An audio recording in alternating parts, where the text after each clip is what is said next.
আসসালামু আলাইকুম ভিউয়ার্স, রেহেনার রান্নাঘরে আপনাদেরকে স্বাগতম। আশা করি দেশ ও প্রবাসে যাই যেখানে আছেন আল্লাহর রহমতে ভালো আছেন, সুস্থ আছেন। আজকে আমি আবার একটা দারুণ মজার রেসিপি নিয়ে চলে এসেছি। আজকে আমি সবজি খিচুড়ি রান্না করে দেখাবো। সবজি খিচুড়ির জন্য এখানে আমি চিনি গুঁড়ার আতপ চাউল নিয়েছি 2 কাপ। আমি এখানে চিনি গুঁড়ার আতপ চাউল নিয়েছি, আপনারা চাইলে এখানে ভাতের চাউলও নিতে পারেন। আমি এখানে নিয়েছি 1 কাপ মুসুরের ডাউল। আমি মুসুরের ডাউল দিয়ে করব, আপনারা চাইলে এখানে মুগ ডাউল মসুরের ডাউল দুটোই ব্যবহার করতে পারেন। আমি এখানে প্রত্যেকটা সবজি হাফ কাপ করে নিয়েছি। আমার এখানে 5 রকমের সবজি আছে। এখানে আছে শিম হাফ কাপ, বাঁধাকপি হাফ কাপ, ফুলকপি হাফ কাপ, আলু হাফ কাপ, গাজর হাফ কাপ। আমার বাসায় যে যে সবজি ছিল আমি সেই সবজি নিয়েছি।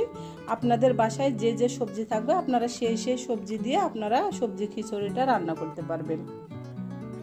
এবার আমি ডাউলটাকে চাউলের মধ্যে আমি দিয়ে দেব। আমি এবার চাউল আর ডাউলটাকে মিশিয়ে নেব।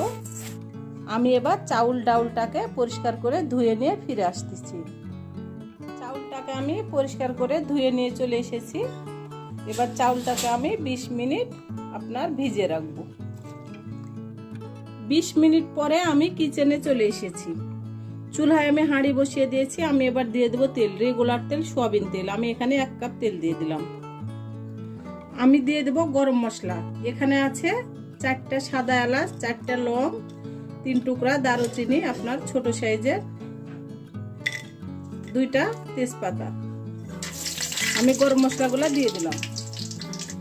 এখানে আমি দিয়ে দেবো 2টা রসুন। আমি মুখ থেকে এভাবে আমি ফেড়ে নিয়েছি, দিয়ে দিলাম। দিয়ে দেবো রসুন কুচি। এখানে আমি 5টা রসুনের কোয়া, বড় রসুনের কোয়াকে আমি কুচি করে নিয়েছি, আমি দিয়ে দিলাম। আমি রসুন কুচি ব্যবহার করলাম, আপনারা চাইলে রসুন বাটাও ব্যবহার করতে পারবেন। আমি দিয়ে দেবো পেঁয়াজ কুচি। এখানে আপনার বড় সাইজের 4টা পেঁয়াজ কুচি আছে, আমি দিয়ে দিলাম।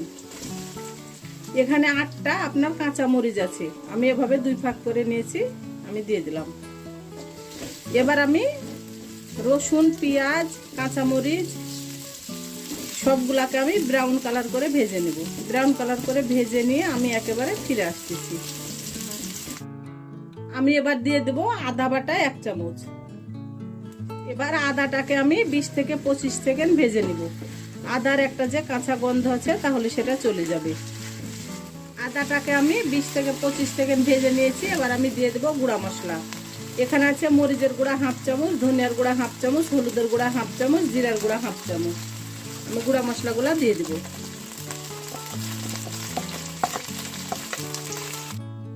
আমি গুঁড়া মশলাগুলো দিয়ে দিয়েছি। এবার আমি অল্প করে পানি দিয়ে দেব, গুঁড়া মশলাগুলো যেন পুড়ে না যায়। এবার গুঁড়া মশলাগুলোকে আমি 2 থেকে 3 মিনিট ভালো করে কষিয়ে নেব। 2 থেকে 3 মিনিট গুঁড়া মশলাগুলোকে কষিয়ে নিয়ে আমি ফিরে আসতেছি। গুঁড়া মশলাগুলোকে আমি 2 থেকে 3 মিনিট কষিয়ে নিয়েছি। আমি এবার দিয়ে দেব সবজি। আমি দিয়ে দিলাম ফুলকপি, দিয়ে দিলাম আলু, গাজর, শিম, পাতাকপি। সবজিগুলোকে আমি 2-3 মিনিট আমি ভেজে নিয়ে ফিরে আসতেছি। সবজিগুলো আমি 2-3 মিনিট ভেজে নিয়েছি। এবার আমি দিয়ে দেব চাউল।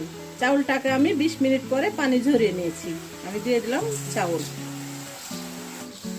এবার চাউল আর সবজিগুলোকে আমি 8 থেকে 10 মিনিট আমি ভালো করে ভেজে নেব। চাউল আর সবজিটা আমি 8 থেকে 10 মিনিট ভেজে নিয়ে আমি একেবারে ফিরে আসতেছি। আমি এখানে 2 কাপ চিনি গুঁড়ার আতপ চাউল ব্যবহার করেছি, 1 কাপ আমি মুসুরের ডাউল ব্যবহার করেছি। আমি এখানে 6 কাপ পানি দিয়ে দেব। পানিটাও অবশ্যই ফুটান্ত গরম পানি হতে হবে, নইলে আপনার খিচুড়িটা ল্যাকটা হয়ে যাবে এবং খেতে ভালো লাগবে না, ঝরঝরা হবে না। আমি দিয়ে দিলাম 6 কাপ ফুটান্ত গরম পানি। আমি এখানে লবণ ব্যবহার করিনি, কারণ লবণটা ব্যবহার করলে আপনার সবজি থেকে পানি বের হয়ে যেত এবং চাউলগুলা ভেঙে যেত, সেজন্য আমি এখানে লবণ ব্যবহার করিনি। আমি এবার দিয়ে দেব লবণ স্বাদ অনুযায়ী। আমি এবার দিয়ে দেব 1টা পাকা টমেটো। আমি এভাবে কিউব করে কেটে নিয়েছি, আমি দিয়ে দিলাম। আমি এখানে দিয়ে দেব 5-6টা কাঁচামরিচ। এটাতে ঝাল হবে না, এটা একটা ফ্লেভার সুন্দর করবে। আমি এবার ভালো করে নেড়ে চেড়ে দিব। আমি এবার ঢাকনা দিয়ে ঢেকে মিডিয়াম টু লো হিটে আপনার 5 মিনিট রান্না করে নেব। 5 মিনিট পরে আমি ফিরে আসতেছি। 5 মিনিট পরে আমি ঢাকনাটা উঠিয়ে নেব। আমি আবারও একটু হালকা করে নেড়ে চেড়ে দেব। এটা বেশি নাড়াচাড়া করা যাবে না, তাহলে আপনার চাউলটা ভেঙে যাবে। এটা খুব হালকা হাতে নেড়ে চেড়ে দিতে হবে। আমার রেসিপিগুলা যদি ভালো লাগে তাহলে আমার ভিডিওগুলা দেখার অনুরোধ রইল। যদি ফেসবুক থেকে দেখেন তাহলে অবশ্যই একটা ফলো দিয়ে দিন। ইউটিউব থেকে দেখলে একটা সাবস্ক্রাইব করার অনুরোধ রইল। হাতে যদি সময় থাকে লাইক শেয়ার কমেন্ট করে দিন। আপনাদের একটা শেয়ারে আমি অনেক দূর এগিয়ে যেতে পারবো। আমি এবার এখানে দিয়ে দিব ঘি। আমি এখানে 1 চামচ ঘি দিয়ে দিলাম। ঘিটা দিলে আপনার ফ্লেভারটা খুব সুন্দর আসবে। আমি এবার ভালো করে একটু আবারও নেড়ে চেড়ে দিব। এখন আপনার চুলার আগুনটা একেবারে মিডিয়াম টু লো রাখতে হবে, নইলে আপনার নিচে ধরে যাবে। আর নিচে যদি ধরে যায় তাহলে খিচুড়িটা খেতে ভালো লাগবে না। আমি এবার এভাবে চেপে দিব। এই সবজি খিচুড়িটা আপনার শীতের সময় প্রচুর সবজি পাওয়া যায়। শীতের সময় সবজি খিচুড়িটা রান্না করলে খেতে খুব মজাই লাগে। এখন আপনার বাজারে অ্যাভেলেবল সবজি পাওয়া যাচ্ছে। আমি এবার ঢাকনা দিয়ে ঢেকে একেবারে মিডিয়াম টু লো হিটে আমি 10 মিনিট রান্না করে নেব। 10 মিনিট পরে আমি ফিরে আসতেছি। 10 মিনিট পরে আমি ঢাকনাটা উঠিয়ে নিলাম। আমি এবার উল্টে পাল্টে দেব। এর মধ্যে লবণ চেক করে নিয়েছিলাম অফ ক্যামেরায়, লবণটা ঠিকঠাক আছে। আমি এবার আবারও ভালো করে এভাবে চেপে দেব। আমি এবার চুলার আগুনটা অফ করে দেব। এবার আমি ঢাকনা দিয়ে ঢেকে 15 মিনিট আমি চুলার উপর রেখে দেব। 15 মিনিট পরে আমি ফিরে আসছি। 10-15 মিনিট পরে আমি ফিরে আসলাম। এবার আমি ঢাকনাটা উঠিয়ে নেব।